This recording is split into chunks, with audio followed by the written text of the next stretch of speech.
Welcome to Samba Samba. Enjoy the video. You start by confirming the exact disabled message. That determines the path. Sign in Attempt Now to capture the on-screen reason, then open Account Recovery options. Make sure you have the recovery email, phone, and the device you last used nearby, because Google checks device signals.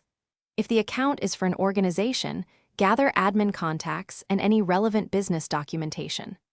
Once done, proceed to the next step to request restoration or submit an appeal. You now run the recovery flow. Answer prompts about when you created the account and recent activity. Exact answers help. If recovery fails or the message points to policy suspension, locate and complete the tailored appeal form.